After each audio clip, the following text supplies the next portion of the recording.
Hello, theme park fans, and welcome to episode 97 of the E-Ticket Report. My name is Chris Wakefield, and I'm joined by my co-hosts, Ryan Barr. Howdy. And Tommy Hawkins. Hey, hey. Alicia Stella has been future endeavored. Don't expect her back anytime soon.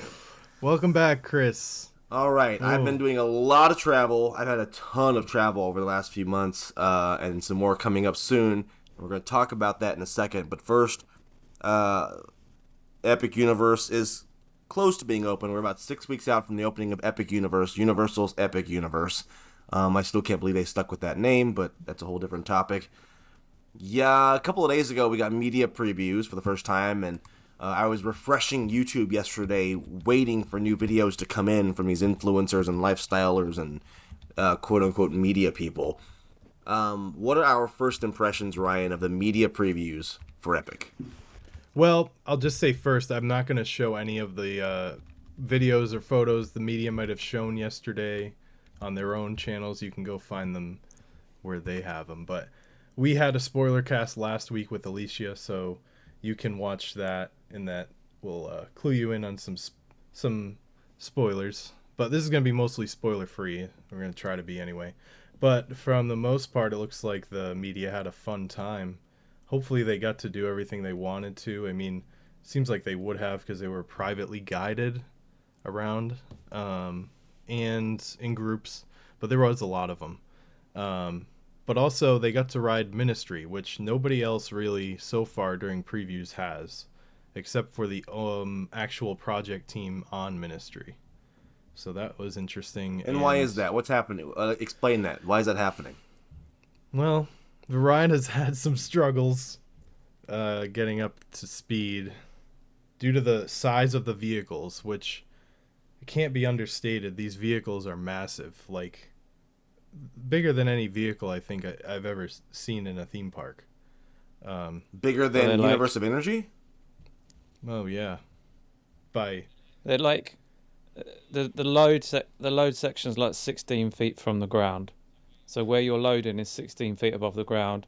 The height of the thing is like, I don't know, what's 2.5 meters in freedom units? I don't know, 10 feet. So you're like 21 feet off of the ground, and it's got like a similar to Star Tours extender. So you're going to be potentially as high as 25 feet above the ground. It's massive. Like each of these ride vehicles is absolutely gigantic.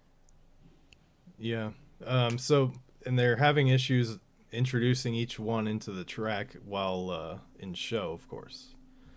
But it seems like they had a good run yesterday. Nobody got evac'd from what I heard. So we'll see. Hopefully I get to ride it because I'm going on Saturday, the 12th. That's right. Why is that? What's happening? Who do you know? I know Bill Davis, the former president of and he invited me personally, and I'm gonna have yeah. But what other observations do we have? Well, actually, can we back up a little bit real quick, and let's talk about media previews and media invites without mentioning any names like we just were earlier before we pressed the record button. Let's talk about media previews and who is media and why they're considered the media and why they get invited and you don't. I think every time a new theme park or ride or restaurant or anything opens up in Orlando, a lot of people get their feelings hurt because they weren't invited to be quote-unquote media. Do we know what sort of parameters Universal was using for these invites? I wish I could tell you. I that's what everyone's asking, right? Is what is the specific criteria for being chosen? There isn't. It's just get noticed and have a good following and don't have a toxic... Because Ashley Carter didn't get invited. Ashley said she never got an invite, and she's one of the most influential people in Orlando for theme parks. I think Did she not leave the theme park beat, though? Here's my answer to that. There's some people who have been following Epic so closely, so long, that it's almost a given that they will be going and their followers will be going. They're already sold.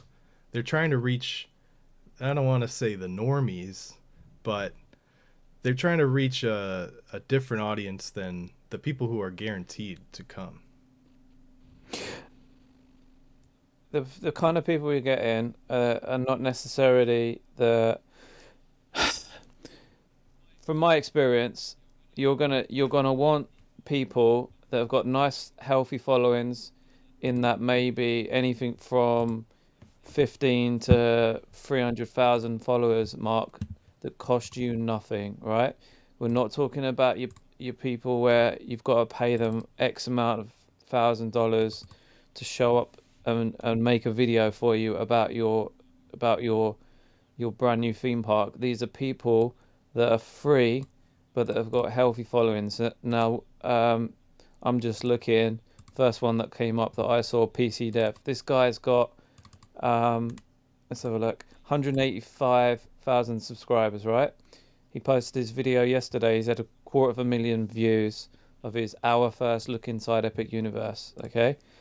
These are the kind of numbers that they're going to be wanting to get out the metrics out of the influencers, right? Real quick, they can get the. What's that guy's name again? PC Dev, Prince Charming Dev. I don't know what Dev is short for. Keep going. I got something to say, but keep going.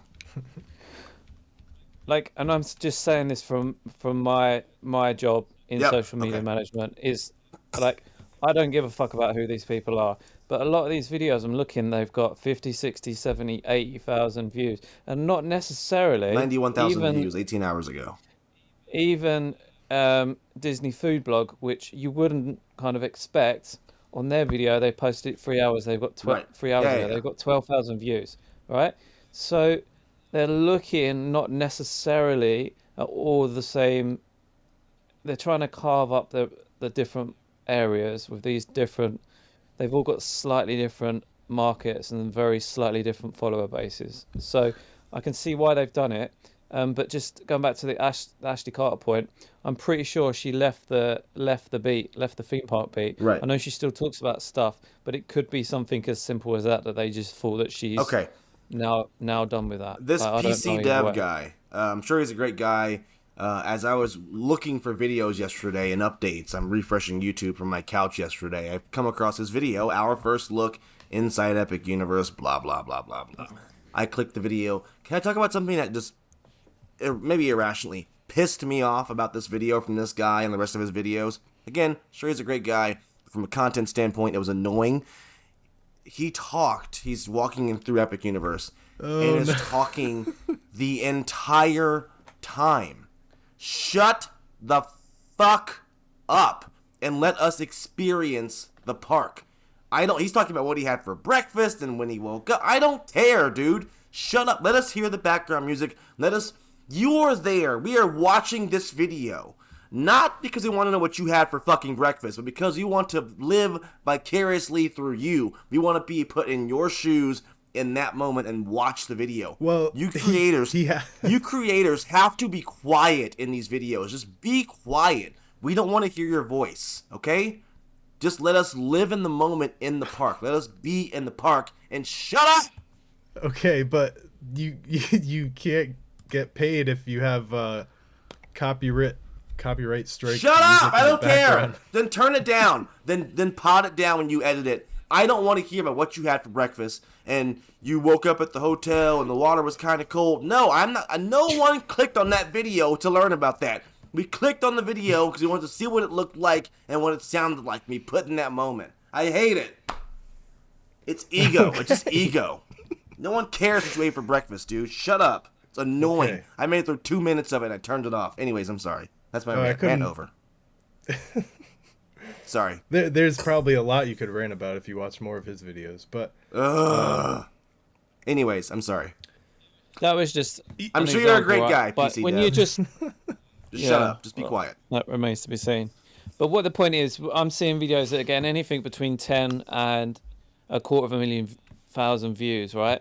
So from a strategy point of view, I get it, because all of this is free marketing. We can talk about the person that's done literally, and I said it in a tweet the other day, millions and millions of dollars of marketing for that place. And guess what? She wasn't on the media invite list. And she has done millions and millions of dollars of free marketing. Chris, you also work in marketing.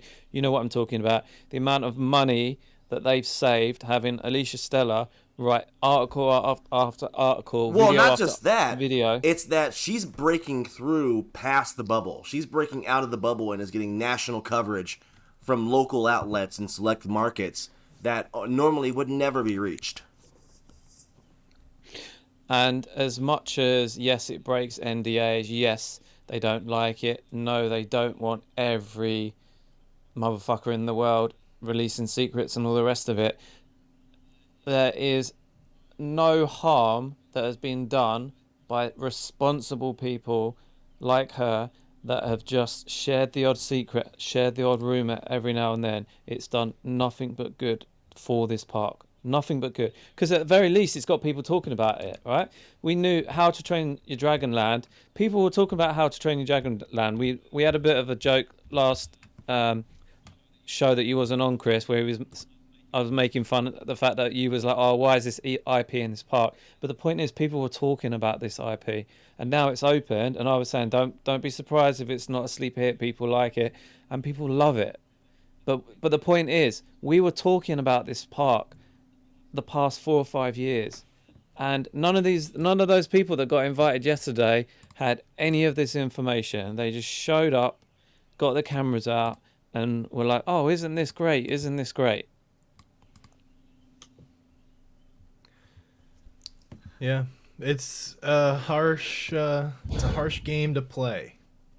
And it goes, just for the record, I'm not saying that from a point of view of, oh, isn't it unfair that Alicia didn't get invited on the media list. I'm just saying that this whole thing is a bit of a joke, and from Universal's point of view, they just went for the low-hanging fruit that are going to be freebies to invite, that's going to give them a shit ton of exposure. And it's why, cyclical. From a marketing point of view, 6 weeks out they're doing it. I don't know. It's cyclical because Ryan, you and I have been in this game long enough to know that 1 minute they love you and the next minute they hate you, and then 2 years later they're inviting you back again. So it comes and goes. I was in Puerto Rico last week, staying in my hotel, and oftentimes just laying in bed watching CNBC, watching some Shark Tank marathon, for hours on end.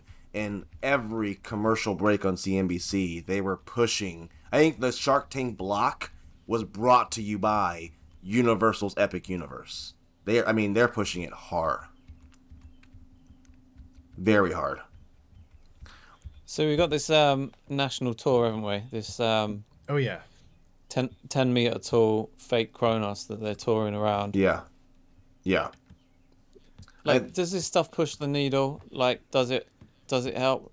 I think it does. I think once normies get in there and start posting the content and start posting and coming home, and we always talk about this is what people don't realize. All the press in the world is great. That fades so fast. But when that coworker comes back from spring break vacation and talks to you in the break room about their time at Disney and how, taxing it was and the planning and the money and all that stuff, that they go, but we went to that new Epic Universe place and it was this, and it was amazing, and oh my God, that does tons more than any commercial can do.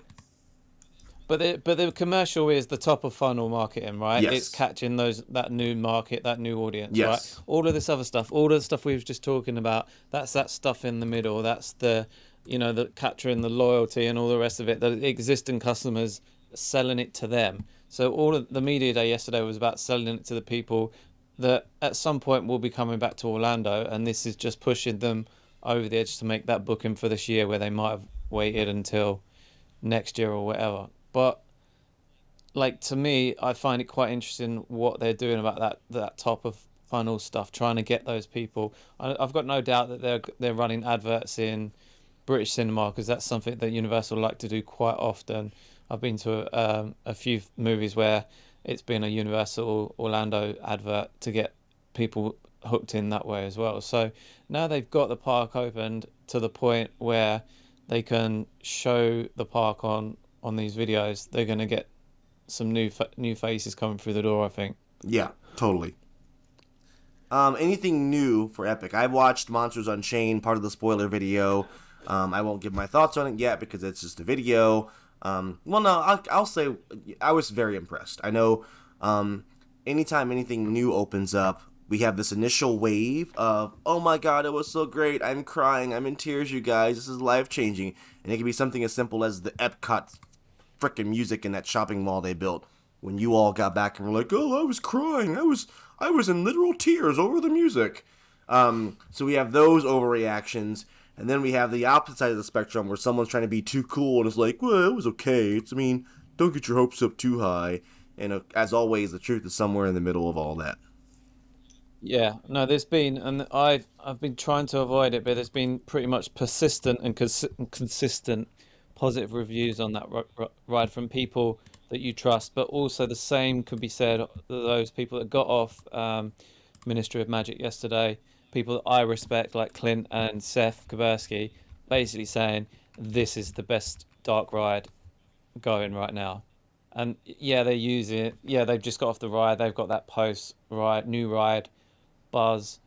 I get it, but like it's gonna be a good ride. We've always expected it to be a good ride, like, and they're confirming that. So yeah, and they're not the people that I would sort of count as clout chasing or pick me kind of types that you get in Orlando. Like they're just kind of saying, "Yep, it's really good." Yeah, those guys are good.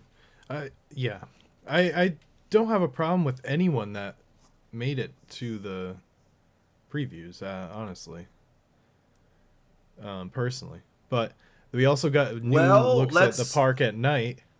Okay. We'll back up real quick because when the team member previews first started, we had a lot of policing of how did so-and-so, who invited so-and-so to go there, and everyone, I think Hitler was there, and there were rapists there, and there were pedophiles there, and there were womanizers there. This is on Dish Twitter we're talking about here, where we have the outrage machine fired up real quick because a lot of people were upset they didn't get an invite from a friend or family or a team member. And how could you invite so-and-so? And maybe I'm just too busy. I work 3 jobs. I work 7 days a week. I have lost track of who is a sexual assaulter, molester, pedophile, whatever on Diz Twitter. It's like half of you guys out there are awful. Oh, there's a vocal minority of people that like to speak about. Oh no, we got one or two we got recording issues. What's going on? Pause. A new recording has started. Like you're on a different mic now. We can hear you.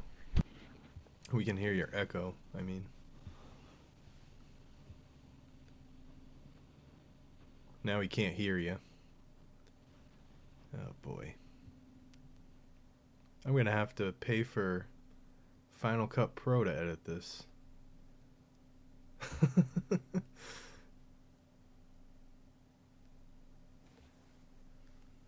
I still can't hear you. Damn Yeti Snowball. Has he unplugged his mic mid-rant? Now his camera's gone. He unplugged his mic mid-rant. He's still muted, so it might be back. Actual recording quality is high. Yeah, Chris. How about now? How's that? Oh, yeah, we got you now. Yeah. Okay, but it's not on my Snowball anymore because it came unplugged. Is the audio still good? Audio, yeah, it's gonna be a mess, but this audio is gonna. Well, no, it's just one cut. Yeah, it's one cut where it cut out, and then you pick back up. Yeah, that's fine.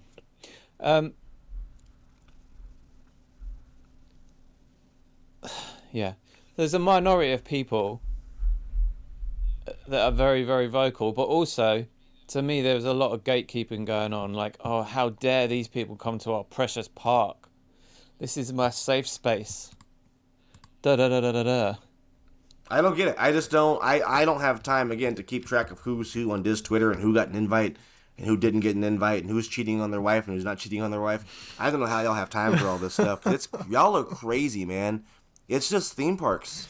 We're talking about theme parks here, and y'all just go totally far afield sometimes with the most. I think people forget that things like Twitter are public domain, and everybody can read every single thought that they write down. They think they're in this little protected bubble and no one can see what the shit that they're putting on the internet. And as soon as someone calls them out on it, that's an invasion of their privacy. It's like you're living your life on the internet. What do you expect? Yeah. Totally. All right. Totally. I just don't. What else do you have for in Epic the Universe? show notes. Can we have a conversation about ops and ride capacity, Ryan? Because you might have some insight on this. So obviously, I did some calculations, pretty geeky. Won't go into the ins and outs of it, and had some conversations with some people, and people that know, quite reliable sources, know what's going on with these rides, etc. And certain rides are not hitting the capacities or even anywhere near the capacity of what they've been built to. And I'm not talking like the usual theoretical capacity versus operational. I'm talking about operational hourly throughput and then putting like people on rides in in twice as long. So wing gliders was averaging a minute and a half dispatches and stuff like that. That ride has been designed for 42-second dispatches, and they were taking twice as long to get them trains out. Similarly, it seems I was just talking to you guys off air about Yoshi's potentially being slowed down, like they're not loading that fast. Len's also been doing some work and look at some numbers, and a lot of these rides, it's not even close. It's not even anywhere near what you'd expect. Yeah, well, so what you'd expect what is going on? is far underneath what I would expect is far underneath what any manufacturer would put as the total hourly ride capacity for any kind of ride. Whatever the maximum is, 66% is an accurate goal. Yeah, but I'm not talking about that, right? So, for example, I know that the manufacturer quoted number for Donkey Kong is like 1,200 an hour, and I said it should be getting 1,000 an hour, and then some of the actual observed numbers that it's getting aren't even near that. No, no. I mean, it's gonna take a while for the ops teams to get accustomed to loading people. Isn't that what this 2-month period is for? Is to work out look these at issues? Look at any attraction opening. Look at Rise of the Resistance. It was probably estimating 3,000 people an hour for the amount of vehicles and stuff moving, and it probably got like 1,000 for the first few months. Like, there is harsh realities to face once you actually open the attractions to guests that creative can't even anticipate.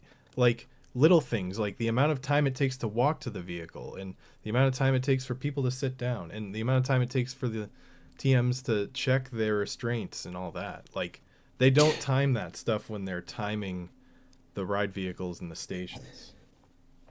Yeah, and I get that, and I do understand that. And I know, for example, I was quoted, I'm not going to quote the number, but the number I was quoted for Ministry was ridiculous. Like, the manufacturer number is ridiculous, and there's realistically no chance that they're going to get it. But with the double load platform, with the number of ride vehicles it appears that they're using with the dispatches, they should be getting one ride vehicle every 25 seconds into that ride. And that's considerably higher in dispatch time than what they've been quoted by the manufacturer. It's ideal. Okay? It does. But yeah, go on.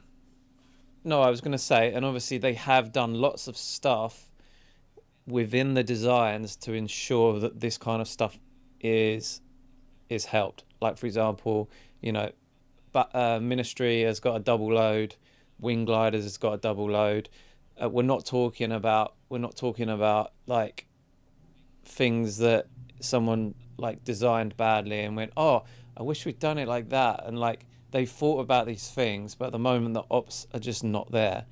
Is it got anything to do with like how many people are brand new or how they've staffed the park? Because I'm assuming that they couldn't have just taken the top like 50% performing operators from North Campus and brought them all down, because then they wouldn't have anyone to run those two parks, right? What sort of percentage of those two parks would they have brought down 3 or 4 months ago, whenever it is they started staffing the park with TMs? got me. I've never seen how they operate when a new theme park is opening, but I can imagine they try to bring only the best, the most longest tenured. I don't think that has that much of an impact, though. You can bring in fresh faces, all brand new. They're hiring people new for this too. Maybe that's a problem. It's their Yeah, and I first was going ever to say, ride they're inevitably, running. you've got to hire new people no matter what, right? And you're only as good as your weakest people in the team, right? So it's just interesting. Maybe they don't have enough people to. I can't say that, right? There's been a lot of people in the park, isn't there? I don't know. I haven't been yet. We'll find out. I'll tell you once I go. Let's. Is there anything else about Epic Universe? All right, let's move on. I want to get to my recent trip real quick because I haven't talked enough about cruising in the last year, and Tommy hates that. So, can we talk about that real quick? You go on more fucking cruises than Dr. Odyssey. That's right. Like, come on. That's right. But this one was Like, special because one episode a week. Because it was my daughter's spring break, and we usually, I think this week last year, we went to Disney World and stayed at Coronado Springs, and I thought, gee, they paid a lot of money for 4 nights to do the parks every day. It was a lot of work, as we know a Disney World vacation is. And typically we are loyal to Royal Caribbean when we go as a family or when Eric and I go together. If I'm going solo, I'll cruise on Norwegian Cruise Line because they offer solo cabins. I don't have to pay the single supplement or the double occupancy rate. But she wanted to go on Disney. She asked very nicely. She's had a lot of milestones this last year, so I will reward her with a Disney cruise. Looked up the price to see which one made sense about 6-7 months ago. And there was a Disney cruise out of Puerto Rico. Really weird. Out of San Juan, Puerto Rico, going to Fort Lauderdale, a one-way cruise, which is kind of rare, for about $700 a person, $600 a person. And I thought, okay, that's decent. That's a nice price for a Disney cruise for 4 nights. But we would have been getting home on my son's birthday, his second birthday, so I don't want to kind of cut it close and miss my kid's birthday, you know. And after talking with Eric about it over a couple of months, he said, just go for it and try and get an early flight back. And if you make it back, you make it back. And if you miss it, he's 2, he won't remember anyways. So we booked this cruise. And because I waited, I booked this thing a couple of months ago, I paid more than double what I could have originally paid had I booked it when I first saw this thing. So my daughter and I go down to San Juan, Puerto Rico. Beautiful, beautiful place. I love Puerto Rico. I am very fortunate that I speak Spanish. So I love being in Puerto Rico and around those people and around that culture. And we board the ship. Ryan, have you seen my little tweet thread, my little tweet roll about this trip? A bit. Yep. You were bit. pretty mad about the adult only things or lack thereof. Good, and I don't want to ramble here. I don't want to just go off on a 45-minute tangent. So feel free to ask me whatever you want to ask me about this, because it's a new experience for me. We've cruised Disney before, and we've done the Dream a couple of times, and this time we did the Magic, which is their oldest cruise ship, which opened up. When did I debut that ship? Like 98 or something like that. The Disney Magic. My Disney cruise line history, you probably know it better than I do. I think it was 98. That's really old for a cruise ship, though. That's almost 30 years old. That's ancient. And it's their smallest ship. And I was not prepared for, I was prepared to be disappointed and prepared to be a little bit underwhelmed by it. The ship itself is beautiful. You mentioned my disdain or my disappointment, I guess, with the adult areas. And that was a big one for me because, like I said earlier, I work 3 jobs, 7 days a week. I'm very fortunate. I work those jobs remotely, but I still have to work them. I was looking for a place to get some work done and do some writing for my TV job, and there's just no place on this small little cruise ship to go sit by yourself and be quiet and read a book or write or think even. You are surrounded by Disney 24/7. And it's tough. I think the older I get, the tougher it is getting to be in that environment, because now that I have kids, it's literally my kind of. I'm surrounded by Disney at home now because I gotta watch Disney Plus and the toys are everywhere, and I'm already sick of Disney before I even get on the damn boat. Someone mentioned to me, I won't say his name, but he's a good friend, said, "Oh, go to the Cove Cafe and you can Just, it's a little adults-only cafe. And I went there the first night to get some writing done, and it was impossible. There's kids running in and out of the adult cafe. They've got a blender. There's to mix some coffee or some stupid drink with a blender, so the blender's going off every 10 seconds. They're pounding the drink on the counter to get the shit out of it. It's just be quiet. There's no quiet. There's no quiet space on the ship. I was astonished, and maybe I'm spoiled by Royal Caribbean, but damn it. Where can I get some peace and quiet besides my cabin? Unreal. Tommy, for your sake, the food, I know, being British, you don't have high standards to begin with, but the food was... I don't eat British food. Quite mediocre. It was, and usually on Disney, it's inedible. I've lost weight before going on Disney cruises. I actually lose weight on a cruise ship with Disney, but this was just mediocre. It wasn't bad. It wasn't terrible. They served me a pork loin the last night that was legit. I think it was a can of Spam. They opened it and blackened it and said, this is a pork loin. It looked and smelled like Spam, and it tasted like Spam. It's been sitting on a ship for weeks. Did you have any chicken tenders, though? Or the Mickey churro waffle? So I missed the churro waffle. I was there, and it's supposed to be like the second to last morning when they do that. I didn't see those out anywhere. I got the regular Mickey waffle. Damn. Yeah, you got to get there early, I guess. They like, I don't know, the video I saw. I like watching Views and Cues, by the way. Brian, I used to do a podcast with Universal now, or Orlando now. Views and Cues. They went on whatever ship it is. I don't even know the ships, like what the differences are. But they were like, you want two? And they said, oh, we'll take more than two. Like they're very strict on how many you can have with see, I didn't see this at all. So people probably gorge them down. Probably eat like 10 out of 10. Well, and two, there are people, and we see this at Walt Disney World, these people who will go in, and again, I'm kind of an outsider on this. I'm not a Disney adult. I'm a Disney parent. Who will go in and empty out the Disney soap and put it in their own containers and take it home. Okay. Like the shampoo and the hair conditioner and the lotion, and they'll put it, like, they'll dump it out, and it's not the highest quality. It's really bad. And you can see my hair. I've got very curly hair. I go through a lot of conditioner and a lot of hair products to keep my hair like this. It's really low bad quality bad stuff, and these people are hoarding it. They take it home with them. Yeah, like everyone was so hyped about H2O, the Disney World Resort stuff they used for the longest time. H2O Plus or whatever it was called. I wasn't that fond of that stuff. It felt like, I don't know, pretty low quality. There was a lady on the ship who's like, she was like, yeah, and I bring my own bottles and I can take it home and I can smell Disney at home. I'm like, you're an adult? What is wrong with you? What? Yeah. I don't get it. And then I told you guys about this guy who, there's a Rapunzel tangled dinner show, and it's a big open area restaurant, and some seats are good, some seats are bad. We had a halfway decent seat. I was blocked by a pole that I could look around, but my daughter had, a prime view of the stage. I didn't care where I was sitting.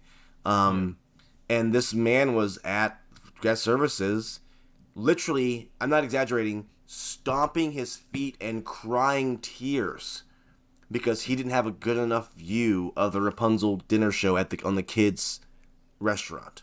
Grown man. And he said he was supposed to be recording this, and he opens his phone, and he says, look at this video. You can't even see. Look, you can't even see the show. I just think we have to do something about these Disney adults because they're getting and half the ship was filled with influencers in the hallways doing TikTok dances and doing stupid challenges, and can you wait here? And this, oh my gosh. I'm gonna rant again. I realized something. You ever go, Tommy, maybe not for you, but Ryan in Rhode Island, do they have lottery at the gas stations? Yeah, yep. And you ever get stuck behind someone in line doing lottery? And they're like cashing the tickets and buying new ones, and they're like, and they're scratching I'll pay them for off, that one with this one. They want to put their numbers in, and you're just there, and you just want to give the guy a $20 bill to get your gas. You're like, this should be so simple and easy, but it's not because this guy is in the blue collar industry area, like New England, it's a huge problem in gas stations. And you get stuck in this line forever behind the lottery person. And that's the way I feel about autograph books. We got in the line to see Mickey Mouse or Minnie Mouse, whoever it is. And they said, okay, we've got 10 minutes. They told us all, 10 minutes. We got to get through as many people in 10 minutes before Mickey Mouse has to go away, right? Yeah. And so there were like 10 families ahead of us, and each kid had an autograph book. So Mickey's got to stop, and he's got to look through the eyes, and he's got to like do the thing, where he can kind of see, and he's got to squint, and he's got to write, and there's no place, so he's got to go over to the wall and put it on the wall and sign it. Oh my gosh. I was like stressing, like, this would be so much easier if we didn't have these stupid autograph books. Yeah, like how is this a thing? At the events and stuff, they hand out cards with the characters' autographs on them printed out. Like, lines for meet and greets would go so much faster. And I don't, like, the characters are great, and they meet your kid, and they'll dance with them, and they'll talk with them, and ask them about their outfit. And that's much more, I would think, is much more impactful to your child. And you can get videos and pictures of all that. My daughter is still talking about the conversation she had with Ariel a couple of days ago on the cruise ship than a stupid autograph. Well, they should just do it like book signings. Just have a separate Mickey. Just have book signing Mickey. Yeah. Where if you want to, like, but it's like one or the other. Either you get interaction with Mickey or you get his autograph. You're not going to get both. Right. One or the other. Oh, it drove me nuts. It just drove me, and because this, and then one girl. Her friend from school couldn't make it, so can you do this autograph for her too? And I'm like, oh my god, are you serious? They're trying to sell that one on eBay, actually. Probably. God almighty. Anyway, sorry. Any other questions about the ship or thoughts or Well, off the ship, how was Lighthouse Point? Your first time on that island? I got so much shit for this from a friend who loves Castaway Cay, and I told you guys previously a couple of years ago about my experience at Castaway Cay. What I called Safety Island. It's they wrap you in bubble wrap and tell you not to have any fun. The walk is no joke at Lighthouse Point. And I prepared my daughter for it. The pier. And I forgot to time it, but I think it took us. And my daughter is a slow walker. She's so frustrating because she whines like 10 seconds of being outside about the heat in her legs. So it took us about 15, 20 minutes to get from the boat to the tram. And then it's another 5-minute tram ride to the other side of the island after that. So, but once that was over, I took her to the kids club and dropped her off because she now loves the kids club, and the kids club there is phenomenal. If you got a little splash pad area, we were the first ones in line after the kids club open house, and I walked down to the adult beach, Serenity Bay.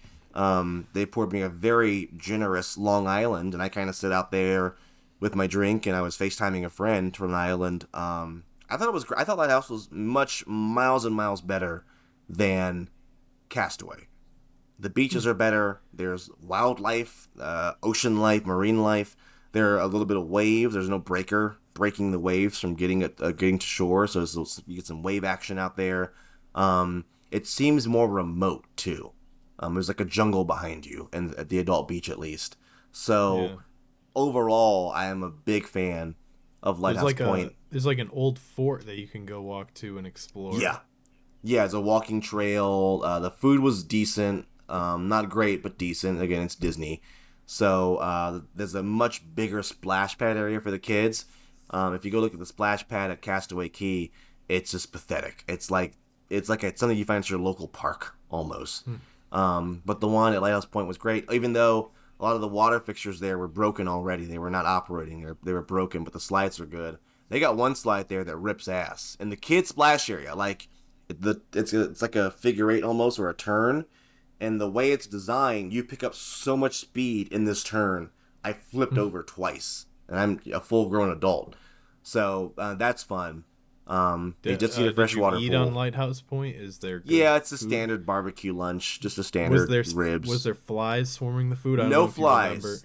No, I remember that there were no flies. So whatever they had to do to fix that problem, they fixed it, because I didn't experience any issue with flies at all. And I ate at 2 different locations. I ate at the main buffet area, and I ate at the adults buffet area. And both places, the flies were not an issue. So they probably covered the island in insecticides and killed every living thing on that island to get the flies. Yep, it changed the entire biosphere. The ecosystem has totally changed with these damn flies. Yeah, Lighthouse was good. And again, like I said on Twitter, don't do it until you're dead tired, because then you got to walk back to the ship. So leave some gas in that tank, leave some fuel in your tank, because you still got to walk all the way back. And after a full day in the sun and the water and splashing and running around, that's the last thing you want to do, is make that 20-minute walk back to the ship. Yeah, it's tough. Once you get to the ship, there's a bed. The walls on this cruise ship for our cabin, the walls are paper thin. I woke up every morning, not from my alarm, not from waking up naturally.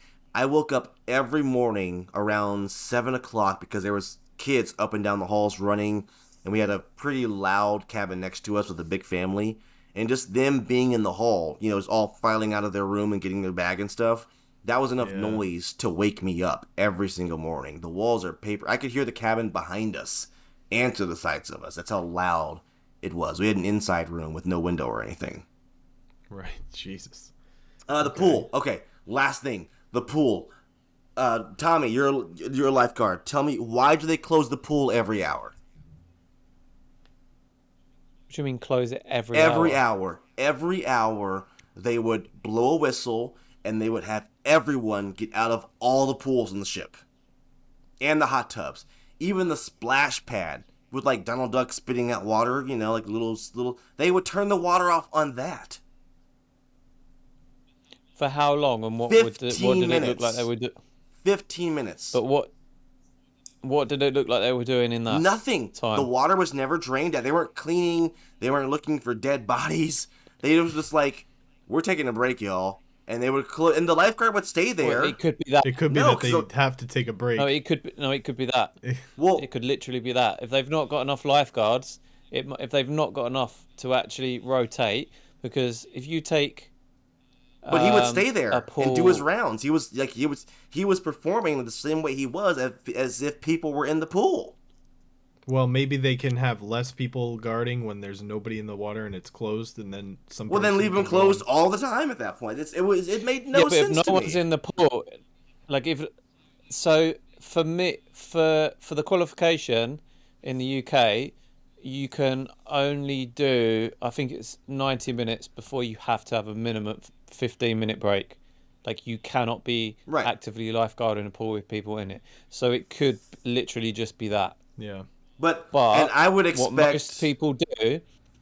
So yeah, but what you would do is, say for example, a pool takes 3 lifeguards. There's 3 positions.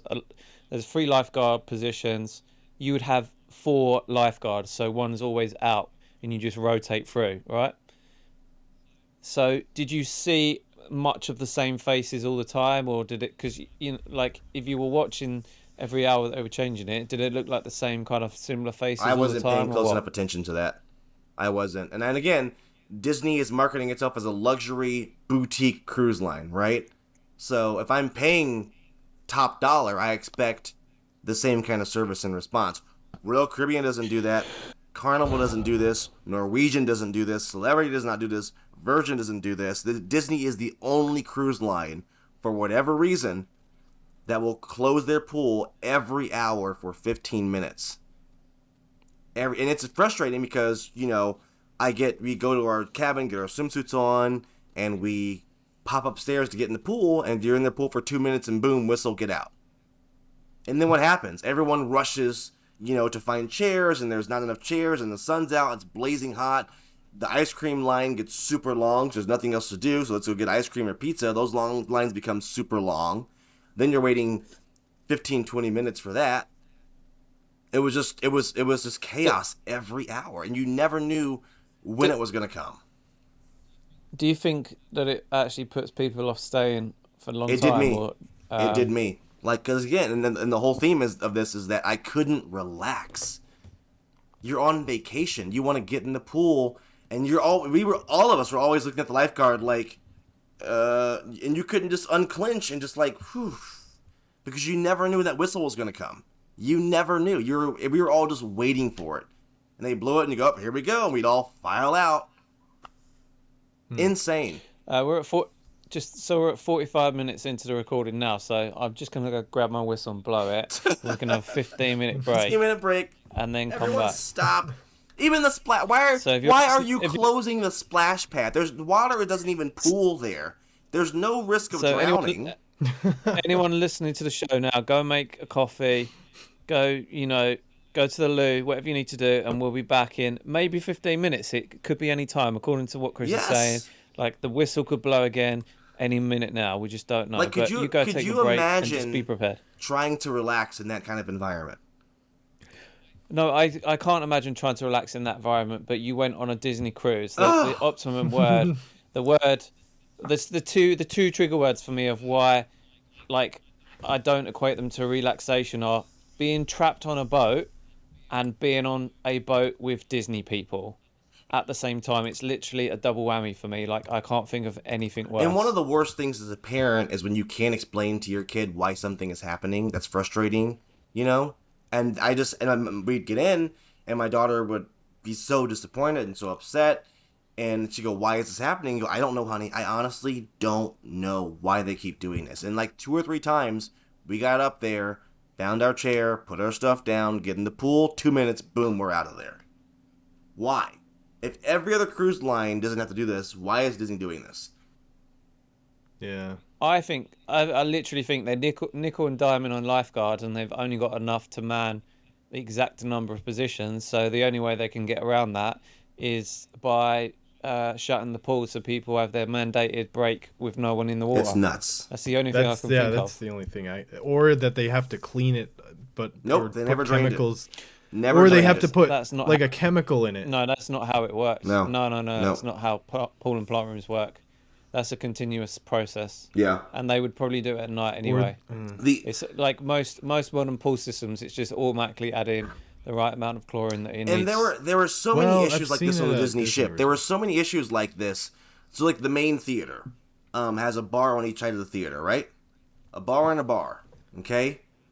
And I got in one line on one side of the ship, just some random line I got into, and you can get your popcorn and you can get your drinks and stuff like that, right? And they look the same. So I go to the right side for a reason. I get the bar on the right side of the main theater. And when we get to the front, I'll have the popcorn bucket and a Jack and Coke. Oh, sorry, we don't serve hard liquor here, only beer and wine. If you want hard liquor, you have to get in that line over there.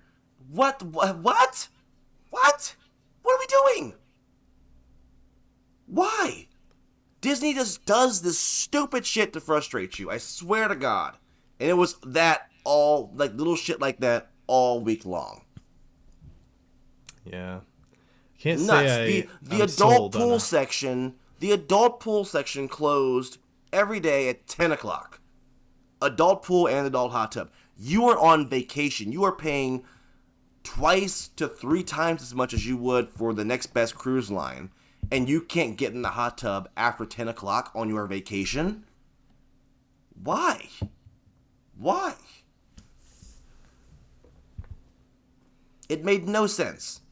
At 9:45, they would start taking the padding off the chairs in the adult section.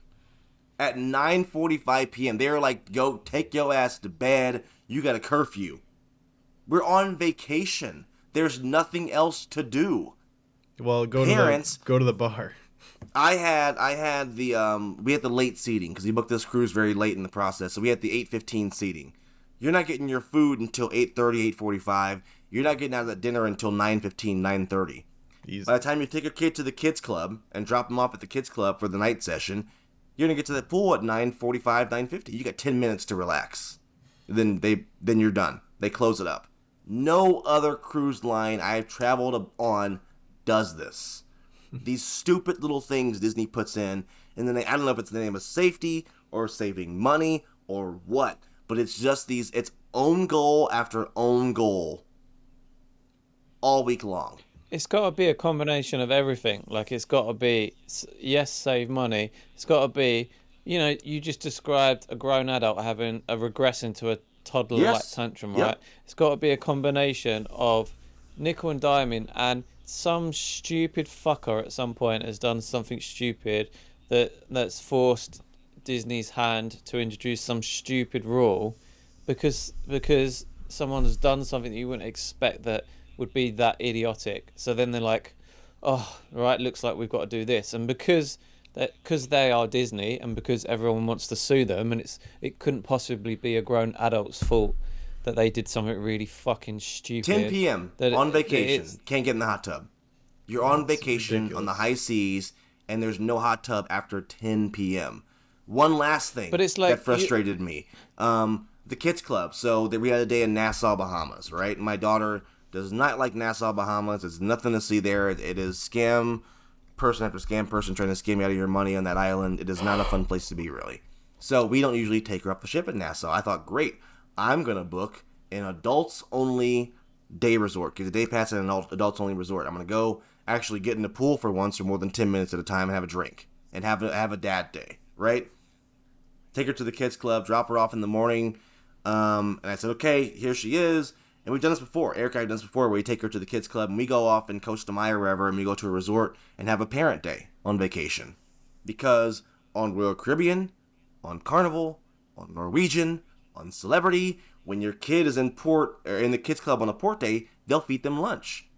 Royal Caribbean did a really cool thing with my daughter where she was in the kids club during a port day all day and they took her to the kitchen. She got to go behind the scenes and make a meal with the chef. Like, they give them the hats and everything, and they go in the kitchen, this cute little thing. It's not an extra price. It's a free service. It's part of being in the kids club, right? So I'm assuming, again, I paid 3 times as much as I would for any other cruise on Disney. Disney would at least give my kid a damn bologna sandwich for lunch.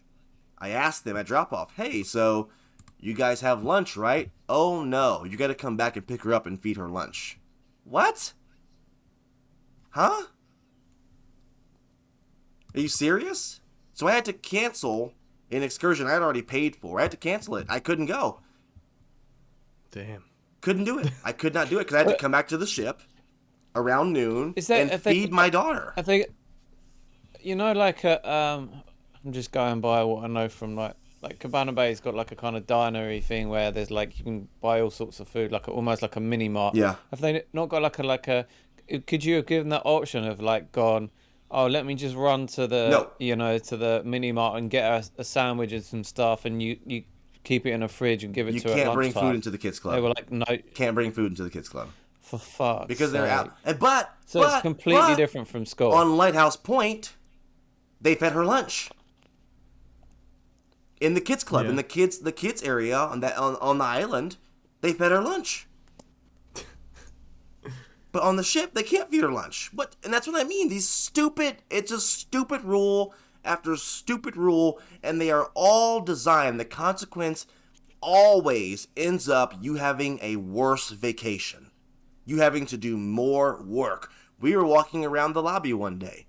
We were going from point A to point B on the ship, and down there is Tiana, my daughter's favorite princess.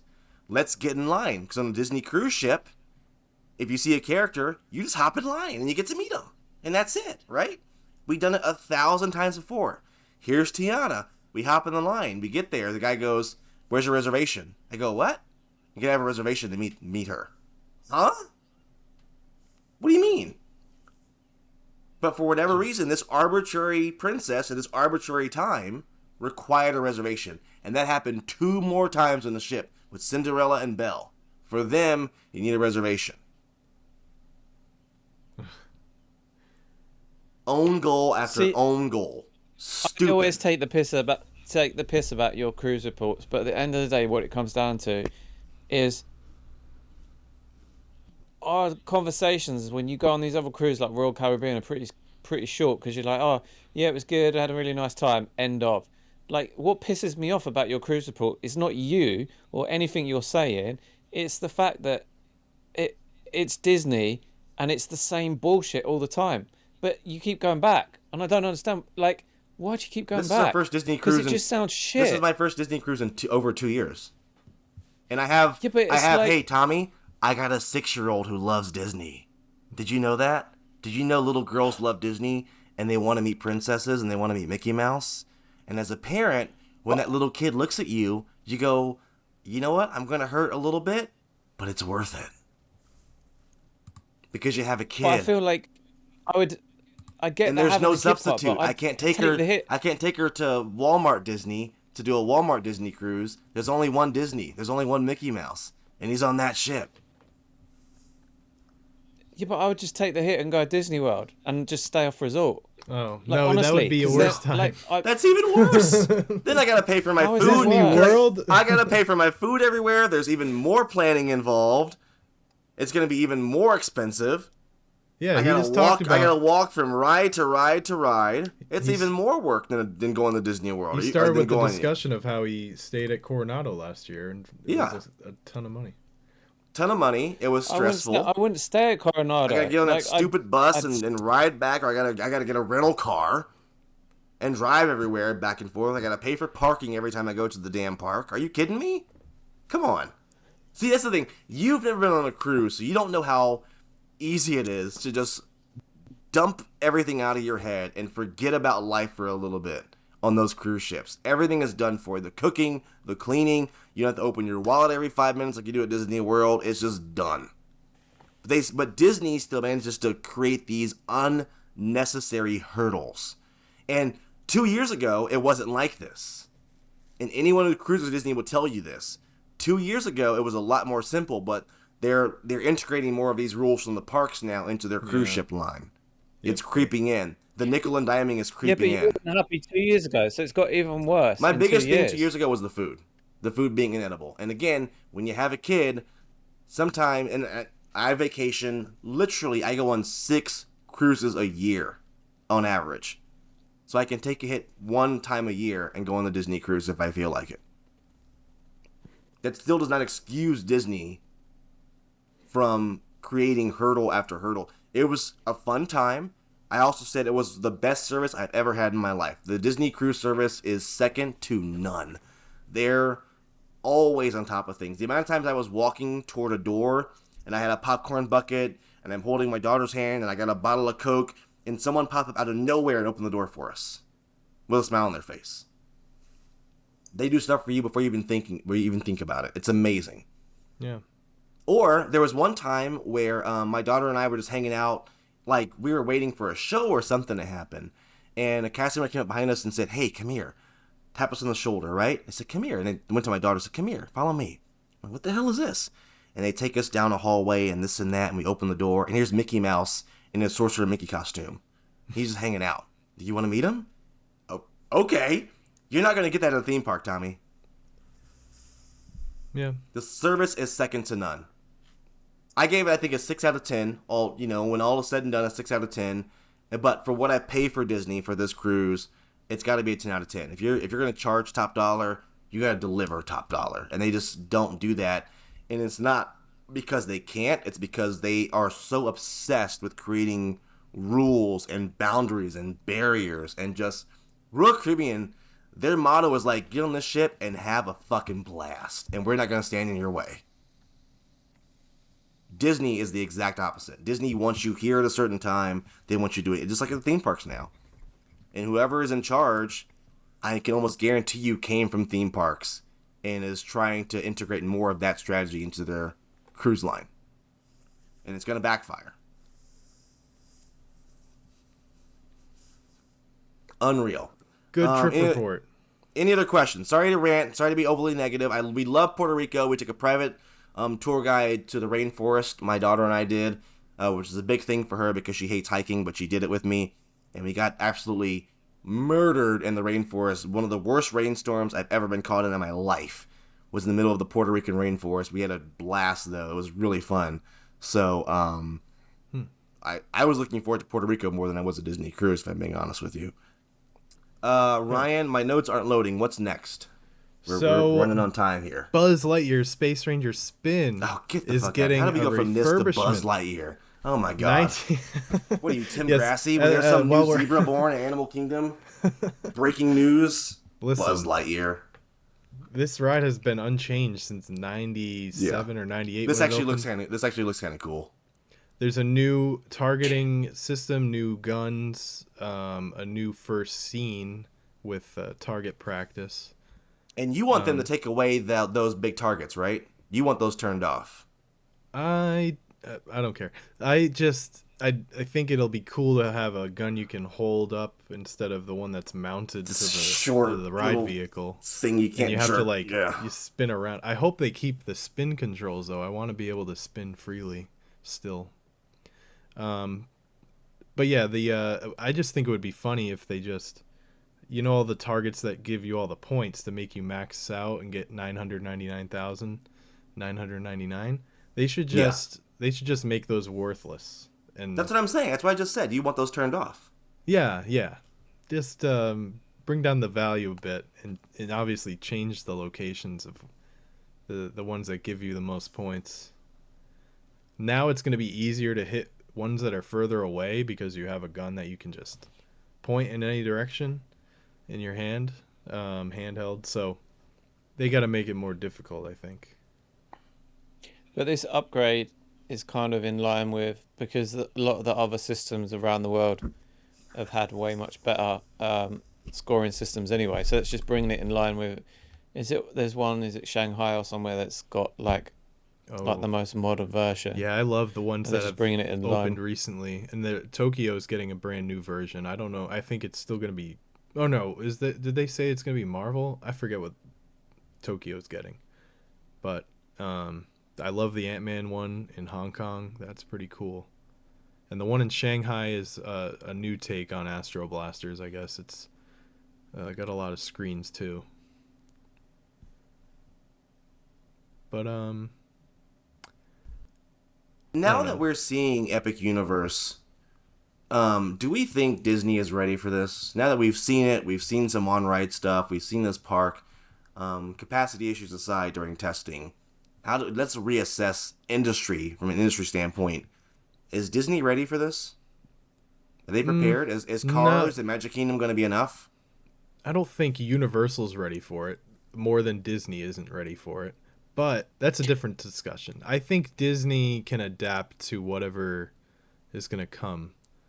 But they got nothing for this year and next year, really. I saw a somewhat mixed review. I can't remember who it was. I'm not going to call them out because their opinion's their opinion. But it wasn't particularly overly positive, but it basically said, the positive that it did say was that this is the most perfect IP park in terms of IP delivery, right? So what I would say is, this is Disney's wet dream in terms of how to deliver their own IP. I just don't see how, in the way Disney works, the way that Disney builds their rides, the way they slow roll construction so they spread it out over as many financial quarters as they can. Yes, I know they've added more money to the capex budget, but in reality, it's only about $1 billion a year extra for all of the parks, like on the East Coast and West Coast. So I just can't see them being able to catch up in the same way, because how many things have we got and what's the time frame? So we've got the dinosaur replacement, we've got the Primeval World, which they seem to have paused for now, by the way. That dinosaur seems to be delayed. Dinosaur isn't closing until 2026. Yeah. They're saying March, so about a year from now. But the rest of Dino Land is going to be behind walls. They thought the walls are going to be up already, but they're not. But yeah, I don't know. They're biding their time. They're a fair few years from having that completely done. Bear in mind that I was looking at a picture earlier from 2022, June 2022, of Epic Universe, and there was nothing there. And now, less than 3 years later, we're looking at a park that's about to open. So we can't say enough the speed that Universal have worked to get this park ready, right? Yet Disney, what we're talking about there is 2 rides, and it sounds like that's going to be at least 3 years before that area is completely done, if that. Yeah. And that's not a net gain of new stuff, right? That's replacing Primeval World and replacing Dinosaur the Ride. So there's no net gain from that. Like Rivers of America, you could argue a boat ride that no one bothers to go on being replaced by a D ticket and an E ticket is a net gain. But when are we going to see that done? But it's a net gain in terms of draw, for the fact that nobody gives a shit about Dino-Rama, and nobody ever would think about it even 2 seconds after they left the park. So the difference being Encanto is going to be a huge hit and a huge draw, and so will the Indiana Jones ride, whereas Dinosaur is not either. So that's just it's not a net, like there is a net positive to this. There's a draw there, but what I'm saying is Animal Kingdom's still not. It's still a 3/4 day park, even with them two there. That. What I'm saying, it needs it's half a day.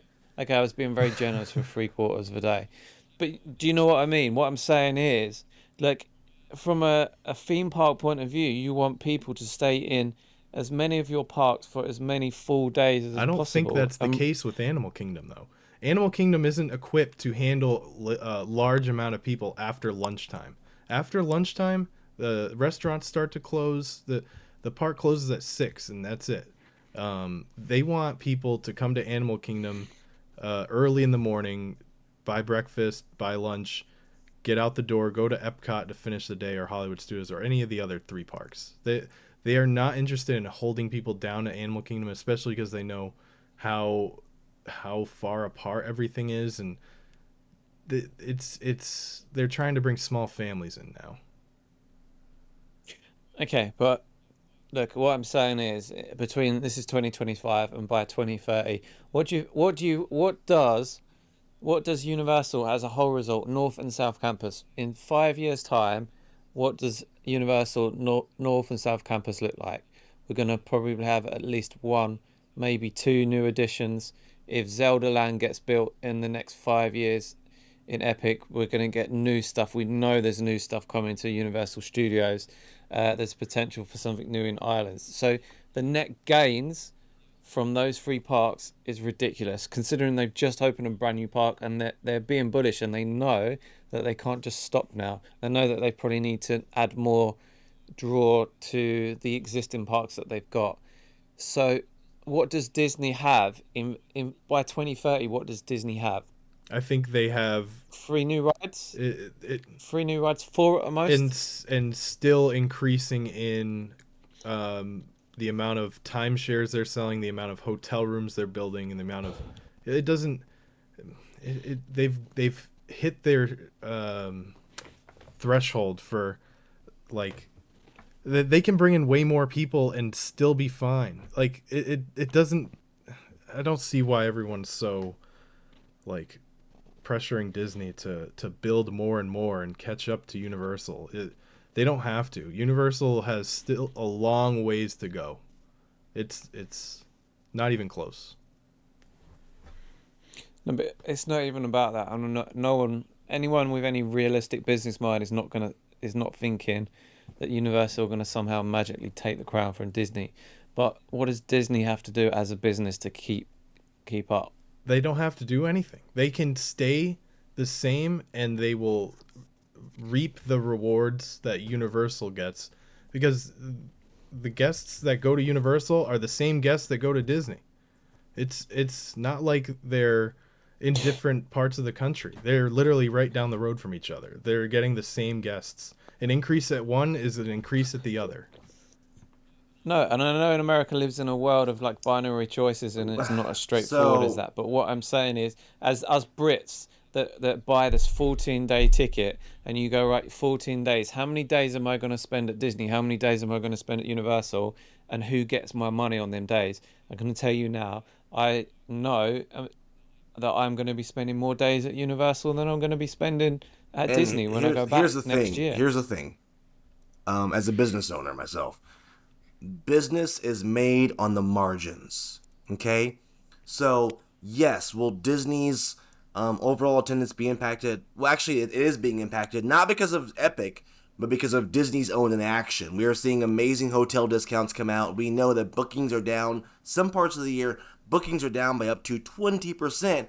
And newsflash, the economy is it's not looking too hot coming up here in the future. So what we see is that what we see is that Disney, even just losing 2% for Disney, that's a lot of money. That's a margin right there. So if you allow even 2% of your audience to go over to Universal, me, my family, our last 3 trips to Orlando, on 2 of those, we didn't do Disney. I was just in Orlando a couple of months ago. We just did Universal. A year or so ago, we were in Orlando for a week and we didn't do Disney. We went to one water park and that was it.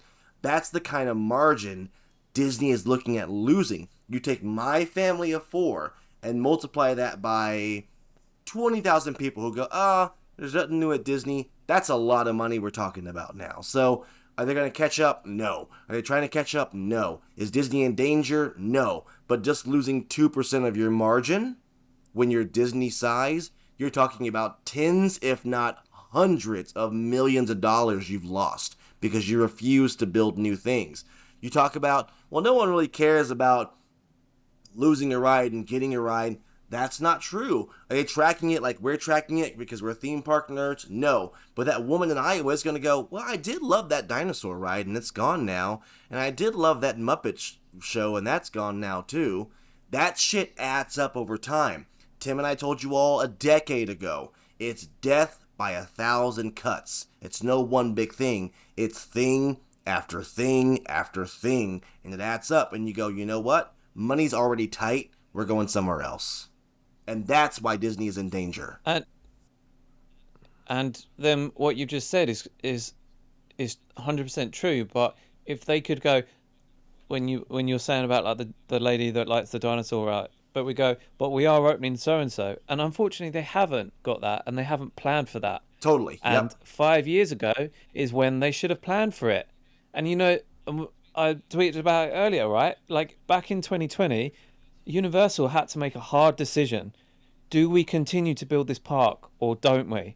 And they looked at it and they went, as sure as night follows day, we will get a comeback and we will get people wanting to come back to our parks. So they made that choice in 2020 to carry on and spend that money. And look at them now. We're having this conversation. And Chris, I think you're wrong about the 2%. I think we're looking at least 5, maybe not 10%. I agree. But we're looking at 5 to 7 or 8% market share. I agree. And that's a lot of money. I'm pretty sure when Hogsmeade and Diagon Alley opened, they took like 10% at the time of the market share, which is ridiculous. So that's someone's bonus. That's an executive's bonus right there. And he's lost that bonus. That's what the car he was going to buy. And let's not forget that, yes, Disney, as in parks and resorts, does make billions in revenue and billions in profit. However, the other half of their business made a very, very, very, very, very small profit last year in the millions, not in the billions. Whereas the Disney profit is the parks and resorts, including cruises and everything, is like 6 billion. So one half of the business is supporting the other half of the business. And they've been using theme park profits to prop up the rest of their business in the studio for a long time now. So again, when that goes down by 10%, you're in trouble. And let's remember, like the content spend and this is for everything, including the legacy stuff and all everything, is something like 23 billion a year, right? That's what they're spending on content, okay?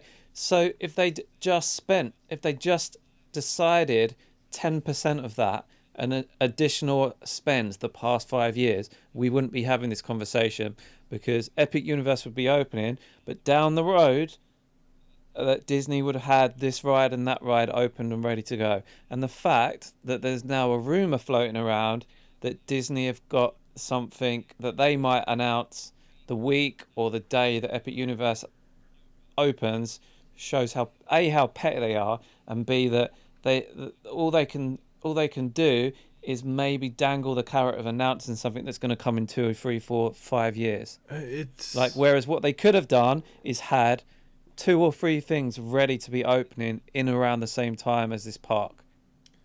Yeah. And if you go back to e-ticket reports from 2018, 2019, I told you this exact thing was going to happen. They're going to be caught flat-footed, and they're going to lose margin. and they are losing margin and bookings are down.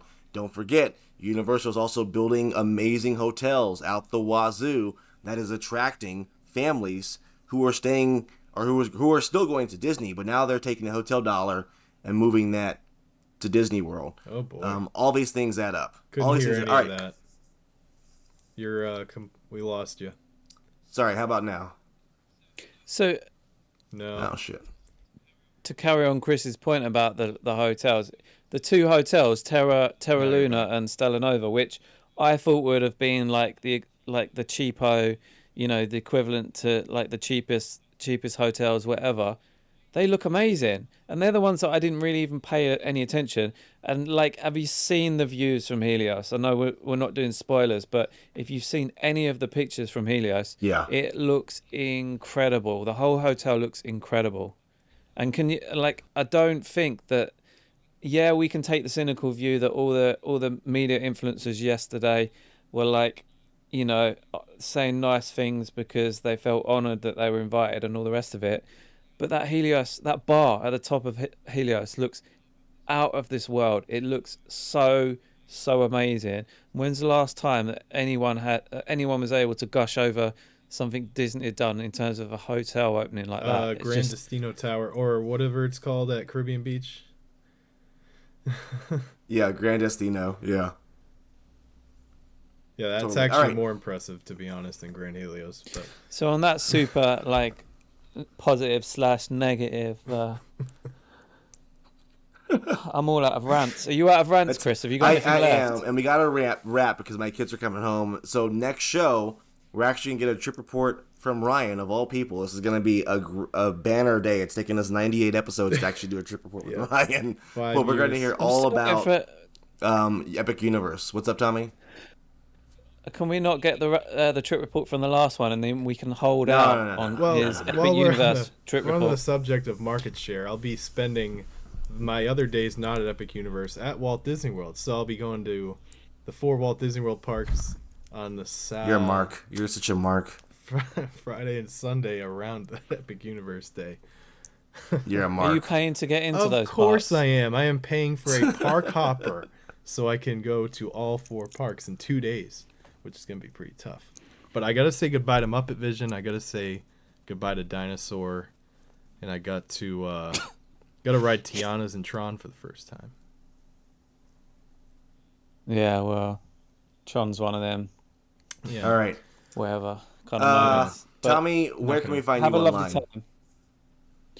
At Tommy Hawkins. Arguing with people about sightlines at the moment, but there you go. Such is life. I am not wading into that pool. Ryan, where can we find you online? I am at Imagineer6, and we're also on Blue Sky now. E-Ticket Report is on Blue Sky at E-Ticket Report. And YouTube. And YouTube. So watch the video version if you're listening. Check that out. And you can find me online everywhere at Wakefield Report. All right, when we come back next time, hopefully, Ryan will have gone to Epic Universe and is going to do a merch haul video that'll be very controversial. Yeah, I'm going to somehow leak something, and I'm going to get trashed for showing pictures of something, and everyone else had already posted. Leaks and spoilers. All right, that's all we have this time. We'll see you all next time. Later.